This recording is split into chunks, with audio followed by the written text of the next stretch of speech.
Gujarat Titans তাহলে ঘরের মাঠে মুম্বাই ইন্ডিয়ান্সের এগেনস্টে তাদের জয়ের ধারাটা অব্যাহতই রাখলো।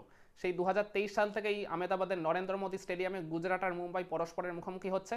এখনও পর্যন্ত বোধহয় সম্ভবত 4টা ম্যাচ তারা খেলেছে এই মাঠে। তো 4টাতেই গুজরাট টাইটান্স এখনও পর্যন্ত অপরাজিত রইল মুম্বাই ইন্ডিয়ান্সের এগেনস্টে। তা সে রোহিত শর্মার ক্যাপ্টেন্সির আন্ডারই হোক কিংবা তাদের আর কি সাবেক ক্যাপ্টেন হার্দিক পান্ডিয়ার ক্যাপ্টেন্সির আন্ডারেই হোক না কেন। তো এই জায়গায় মানে ঠিক কোন কোন কারণে মুম্বাই ইন্ডিয়ান্স এদিন হেরে গেল গুজরাট টাইটান্সের কাছে। একটা সময় তারা এই ম্যাচে আর কি হট ফেভারিট থাকা সত্ত্বেও। চলুন সেগুলো নিয়ে আজকের এই ভিডিও অ্যানালিসিস করা যাক।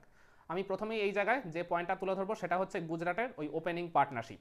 ওই জায়গায় শুভমান গিল আর সাই সুদর্শন ওপেনিং স্ট্যান্ডেই যে 78টা রান যোগ করলেন, তারা ওই জায়গায় 8 ওভার 3 বল মানে 51 বলেই তারা 78 রান তুলে ফেলেছিল।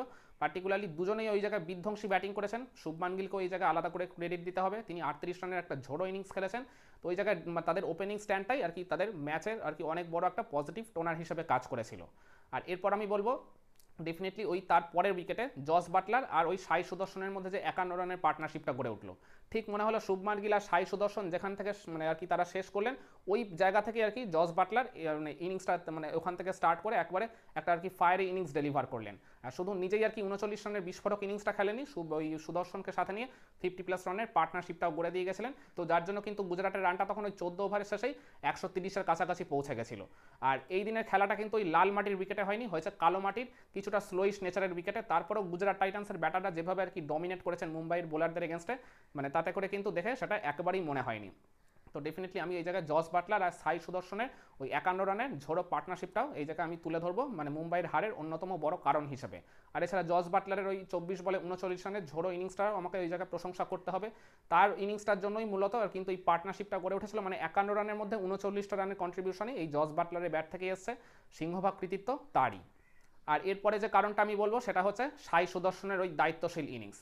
ওপেন করতে নেমে তিনি একবারে প্রায় 18 নম্বর ওভার পর্যন্ত ক্রিজে টিকেছিলেন, মানে সব রকমের রোল তিনি ওই জায়গায় প্লে করেছেন। হোল্ডিং রোল প্লে করেছেন, ব্যাটারদের সাপোর্ট দিয়ে গেছেন, উইকেটের এক পাশে আগলে রেখে অ্যাঙ্করিং রোল প্লে করেছেন, আবার প্রয়োজনে আবার চালিয়েও খেলেছেন। মানে শুভমান গিলের সাথে পার্টনারশিপ গড়েছেন, জস বাটলারের সাথে পার্টনারশিপ গড়েছেন, নিজে ওই জায়গায় একটা 63 রানের ফ্যান্টাস্টিক ইনিংস খেলেছেন 41 বলে।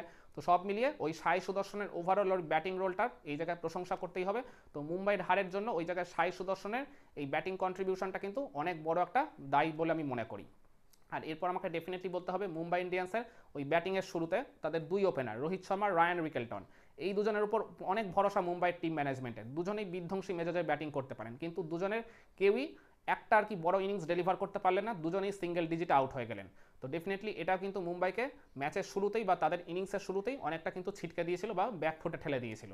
আর এরপর আমায় ডেফিনেটলি বলতে হবে থার্ড উইকেটে সূর্যকুমার যাদব আর তিলক ভার্মার মধ্যে একটা পার্টনারশিপ গড়ে উঠেছিল 62 রানের, তারা বেশ ভালোই খেলছিল। আর ওই জায়গায় ইনিংসের শুরুর দিকে তিলক ভার্মাও একটা দারুণ স্টার্ট পেয়ে গেছিলেন, কিন্তু ওই শেষের দিকে গিয়ে তিলক ভার্মা কিন্তু নিজের ছন্দটা হারিয়ে ফেলেছিলেন। আমার মনে আছে আউট হওয়ার আগে পর্যন্ত তিনি মানে তার শেষ 10 বলে করেছিলেন মাত্র 5 রান। আর যে কারণে অসংখ্য ডট বল খেলার কারণে বাড়তি প্রেশারটা কিন্তু তিলক ভার্মার উপর এসে পড়েছিল। আর যে কারণে তিনি ওই জায়গায় প্রসিদ্ধ কৃষ্ণার একটা স্লোয়ার ডেলিভারিতে অ্যাটাক করতে গিয়ে নিজের উইকেটটা থ্রো করে দিয়েছিলেন। তো ওই জায়গায় আমি মনে করি তিলক ভার্মা আর সূর্যকুমারের পার্টনারশিপটা যদি আর 2টা বা 3টা ওভার টিকে যেত তাহলে কিন্তু ম্যাচের কনটেক্সটটা পুরোপুরি বদলে যেতে পারতো মুম্বাই ইন্ডিয়ান্সের পয়েন্ট অফ ভিউ থেকে। তো ওই জায়গায় আমি এটাই দায়ী করবো যে তিলক ভার্মার এত ভালো স্টার্ট পেয়েও শেষের দিকে তিনি যে ছন্দটা হারিয়ে ফেললেন ওইটাও ডেফিনেটলি মুম্বাইয়ের ম্যাচ হারের অন্যতম একটা বড় কারণ। আর এরপর আমার ডেফিনেটলি বলতে হবে তাদের ক্যাপ্টেন হার্দিক পান্ডিয়ার ওই নেগেটিভ অ্যাপ্রোচে ব্যাটিং করা। হার্দিক পান্ডিয়ার থেকে কিন্তু এরকম মানে ব্যাটিং আমরা কখনোই আশা করি না। মানে তিনি তো ভালো ফর্মে ভালোটা চেয়েছিলেন, চ্যাম্পিয়ন্স ট্রফি তো আমরা দেখেছি, ইভেন তিনি প্রথম ইনিংসে বল হাতেও দারুণ পারফর্ম করলেন, কিন্তু ব্যাট হাতে নেমে তার যে কী হলো 17 বলে করলেন মাত্র 11। আর তিনি যে সময় নেমেছিলেন তখন মুম্বাই ইন্ডিয়ান্সের আস্কিং রেট কিন্তু অলমোস্ট 13-র কাছাকাছি চলে গেছিলো। তো তখন একটা ডট বল খেলা মানে আর কি অনেক বড় ক্ষতি হয়ে যাওয়ার টিমের। তো ওই পার্টিকুলার জায়গা থেকে বা ওই পয়েন্ট অফ ভিউ থেকে সূর্যকুমারের মতো যখন সেট ব্যাটসম্যান অপর পাশে রয়েছে তো তখন তো হার্দিক ওই জায়গায় আর কি নিশ্চিন্তে চালিয়ে খেলতে পারতেন। তো ওই জায়গায় হার্দিক ওটা না করে আর কি তিনি মানে অসংখ্য ডট বল খেলে আর কি ওই জায়গায় অ্যাঙ্করিং রোল প্লে করতে গেলেন, যার ফলে আর কি মানে দেখা গেল দিন শেষে তিনি ওই জায়গায় আর কি অনেকগুলো বল নষ্ট করে ফেললেন। তো ডেফিনেটলি এটাও কিন্তু মুম্বাই ইন্ডিয়ান্সের ম্যাচ হারের অন্যতম একটা বড় কারণ বলে আমি মনে করি। আর এরপরে যে কারণটা তুলে ধরবো সেটা আমি মনে করি মুম্বাই ইন্ডিয়ান্সের টিম ম্যানেজমেন্টের একটা আর কি জাস্ট নির্বুদ্ধিতা।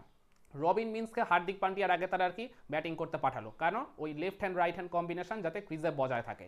এটা কোনো কথা হলো? হার্দিক পান্ডিয়ার মতো ব্যাটার যেখানে রয়েছে সেখানে মানে রবিন মিন্সকের মতো একজন আর কি তিনিও আর কি প্রতিভাবান, কিন্তু তারপরে তিনি তো আর কি অভিজ্ঞ নন হার্দিক পান্ডিয়ার মতো, ওই আর কি ম্যাচের সিচুয়েশন বা ওই প্রেশারটা হ্যান্ডেল করার মতো হার্দিক পান্ডিয়ার যে অভিজ্ঞতা রয়েছে সেটা তো রবিন মিন্সের নেই।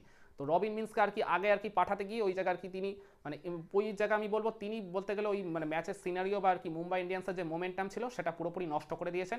নিজে তো বড় ইনিংস খেলতেই পারেননি, আর কি মানে ভুল শট খেলে ওই জায়গায় আউট হয় পুরোপুরি আর কি মানে মুম্বাই ইন্ডিয়ান্সের ছন্দটা কাটিয়ে দিয়েছেন। তো রবিন মিন্সকে আর কি হার্দিক পান্ডিয়ার আগে ব্যাটিং করতে পাঠানোটাও ডেফিনেটলি আমি মনে করি মুম্বাইয়ের ম্যাচ হারের অন্যতম একটা কারণ।